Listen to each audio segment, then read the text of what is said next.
Hello, my name is Jerome Canning. I'm the wooden boat builder for the Wooden Boat Museum here in Winterton. My job at the Wooden Boat is to build boats and to teach others how to build boats. Right. And this is my 15th season in Winterton. Wow. Yeah. Amazing. Yeah, and it's a real good experience. I come to really like the community and have really dug into a lot of the community events and stuff like this and met a lot of friends. Nice. And almost everybody that you see in this community at some point or another, I try to engage with them in some manner. Mm-hmm.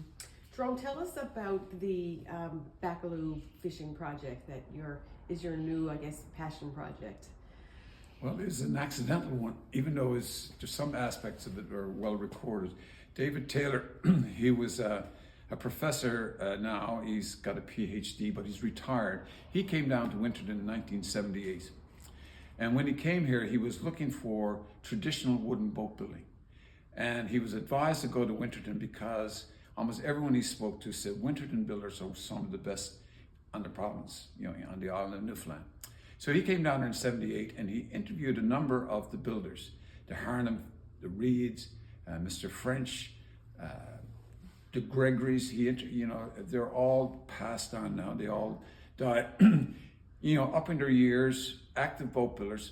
But one of the things that came out of all these interviews, they're stored both in a book form that has become our main book, Wooden Boat Building in Winterton, Trinity Bay. That's a book form that we have at our museum. Plus is at Memorial University, all the interviews are on the DAI, Digital Archive Initiative. So all those interviews that didn't make it into the book are on that. Plus all his personal notes at the Folklore Library. So in between all the things that he was talking to these people about, he kept copious amount of notes. So I've gone through all of them. But anyway, back a few years ago, 2 years ago, I was asked to speak and at a house celebration.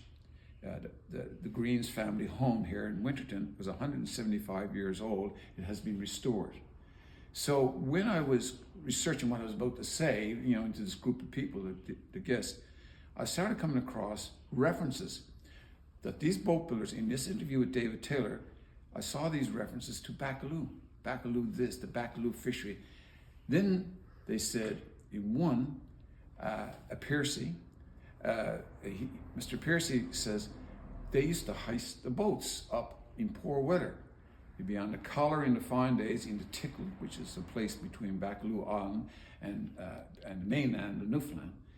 When poor weather came, they would heist it up, and I came totally intrigued with this hoisting boats up, living on the island, seasonal living, and that's where it all began. After that, I started reading more, and then talking to the Reed family. I became interested in John Reed. So John Reed was my person who I really became intrigued by as a builder, because those builders, and like I said, those builders that were interviewed with him, John Reed wasn't interviewed, but they always referenced John Reed as a master builder and a generous person with his knowledge. And so I became interested in him. And then Baccalieu unfolded more and more and more.